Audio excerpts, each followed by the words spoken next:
नमस्कार, मी पंजाब भटक। राज्यामध्ये 15 तारखेच्या नंतर उन्हाचा पारा कमी होणार आहे, 40 अंशाच्या खाली पारा सरकणार आहे म्हणून हा अंदाज अक्षरशः। पण राज्यातल्या एक सर्व शेतकऱ्याला सांगू इच्छितो की राज्यामध्ये 14 मे पासून ते 25 मे पर्यंत दररोज वेगवेगळ्या भागात मान्सून पूर्व मोसमी पावसाळ्यासारखा पाऊस दररोज 2-2 दिवस वेगवेगळ्या भागात मुक्काम करत पडत जाणार आहे म्हणून हा अंदाज शेतकऱ्यांना लक्षात येता। म्हणजे सांगायचं झालं तर ऊस ज्यांचा ऊस सुकत आहे, ज्यांचे ऊस शेतकरी आहे त्यांच्यासाठी आनंदाची बातमी, हळद लागवडीसाठी आनंदाची बातमी। पण ज्यांच्या हळदी काढून ठेवलेल्या त्यांनी मात्र 14 तारखेपर्यंत तुमच्या हळदी काढून घरी आणून ठेवा, कारण की राज्यामध्ये जसं गेल्या वर्षी 14 तारखेला 13 तारखेला पाऊस आला होता 13 मेला, या वर्षी देखील 14 मेला पाऊस येणार आहे। आणि हे पाऊस कंटिन्यू मे महिन्यात आता मध्ये 14 पासून तर 30 मे पर्यंत दररोज वेगवेगळ्या भागात दररोज भाग बदलत, कधी पूर्व विदर्भ, कधी पश्चिम विदर्भ, 2 दिवस पश्चिम महाराष्ट्र, 2 दिवस विदर्भ, असं वेगवेगळा मराठवाडा, असं करत 30 मे पर्यंत दररोज विखुरलेल्या स्वरूपाचा पाऊस पडणार आहे आणि शेतामध्ये पाणी देखील साचणार आहे। असा त्यामध्ये मेच्या 15 दिवसामध्ये म्हणजे 14 मे ते 30 मेच्या दरम्यान दररोज विखुरलेल्या स्वरूपाच्या वेगवेगळ्या भागात पाऊस पडणार आहे म्हणून हा अंदाज सर्व शेतकऱ्यांना लक्षात द्यायचा। शेतकऱ्याला विनंती, तुम्ही काय करा, शेतीचे कामे करून घ्या, कारण की तुम्हाला जर अवकाळी एकदा पाऊस सुरू झाला तर तुम्हाला कामा आटपायला उशीर जाईल म्हणून हे लक्षात द्यायचं। आणि सगळ्यात महत्वाची एक शेतकऱ्यासाठी आनंदाची बातमी, 17 मेला आपला मान्सून अंदमान बेटावर येणार दस्तक देणार आहे म्हणून हा अंदाज लक्षात द्यायचा।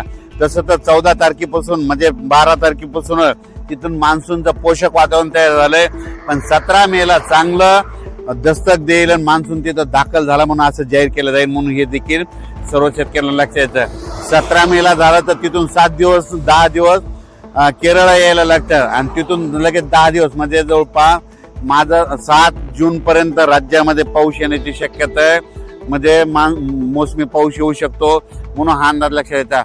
पण राज्यात मात्र मोसमी पाऊस येईल तेव्हा येईल, 7 तारखेला येईल, 7 जूनला येईल, पण त्या अगोदर मात्र 14 मे ते मात्र 30 मेच्या दरम्यान म्हणजे राज्यामध्ये दररोज पूर्व मोसमी पाऊस गेल्या वर्षी जसा पडला तसाच पडणार आहे म्हणून त्या पावसामध्ये विजेचं प्रमाण जास्त आहे म्हणून तुम्ही काय करा, विजेपासून स्वतःची काळजी घ्या।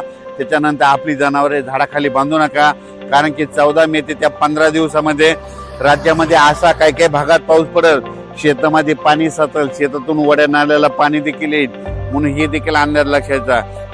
काही ठिकाणी पाणी साचल, काही मध्ये पेंडवालता पडेल, कुठे रिमझिम पडेल, काही ठिकाणी चन्या साचल्यासारखा पडेल, काही ठिकाणी वड्याला पाणी देखील येईल, कुठं शेतातलं पाणी पुढे ढकलं। पण हे पाऊस मात्र त्या 15 दिवसामध्ये गेल्या वर्षी जसा झाला तीच कॉपी मात्र यावर्षी होणार आहे म्हणून हे अंदाज लक्षात घ्यायचा।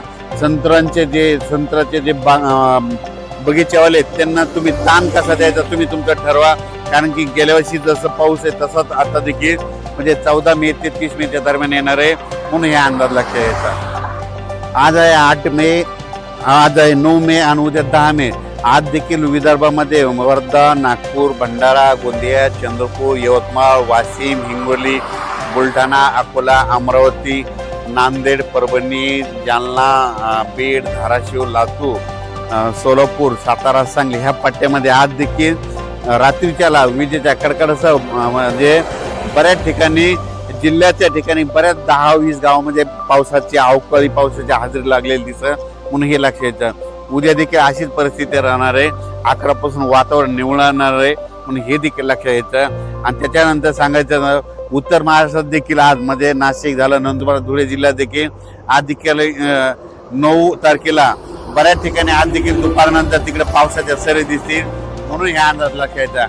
हे पाऊस मात्र खूप जास्त प्रमाणावर नाही, पण 14 मे ते 25-27 मे पर्यंत पाऊस पडणार आहे मात्र ते मात्र राज्यामध्ये ठिकठिकाणी दररोज वेगवेगळ्या भागात 2-2 दिवस वेगवेगळ्या भागात मुक्काम करत ते पाऊस पडणार आहे आणि शेतकऱ्यांना मशागतीचे कामे करण्यासाठी चांगलं राहणार आहे। आणि जर ज्या ठिकाणी जास्त पाऊस पडला तर एकदा तणाचा उल्पा देखील निघतं म्हणून शेतकऱ्यासाठी मशागतीसाठी पाऊस चांगला राहणार आहे। ऊस शेतकऱ्याला ज्यांना पाणी कमी पडायला त्यांच्यासाठी चांगला राहणार आहे। ज्यांना हळद लागवड करायची त्यांच्यासाठी चांगलं राहणार आहे. सिल्लोड भागातल्या शेतकऱ्यांनी मिरची लागवड केलेली आहे, त्या मिरचीसाठी ती पोषक ठरणार आहे म्हणून हे लक्षात घ्यायचं. म्हणजे सांगायचं झालं तर काही जणांना फायदा होईल, काही जणांचं नुकसान होईल, म्हणून नाण्याच्या दोन्ही बाजू या पावसामध्ये होणार आहे म्हणून हे देखील लक्षात घ्यायचं. अचानक वातावरणात बदल झाला तर उद्या एक लगेच मेसेज दिला जाईल. धन्यवाद. आणि राज्यातल्या वीट उत्पादकांना सांगू इच्छितो की तुम्ही 14 तारखेपर्यंत तुमचे वीट उत्पादन चालू राहते, कारण की 14च्या नंतर ते 30 पर्यंत सारखा पाऊस राहणार आहे. म्हणून तुम्ही तुमचा वीट चालू ठेवायचा का नाही ठेवायचा हे तुम्ही तुमचं ठरवायचं. कारण की 14 मे ते गेल्या वर्षी जसा पाऊस सुरू झाला तसंच यावर्षी देखील 14 मेला पाऊस सुरू होणार आहे. आणि 17 मेला मात्र अंदमान बेटावर मान्सून दस्त देणारच आहे. म्हणून हे अंदाज सर्व शेतकऱ्यांनी लक्षात घ्यायचा. अचानक वातावरण बदल झाला तर परत एक मेसेज दिला जाईल. धन्यवाद.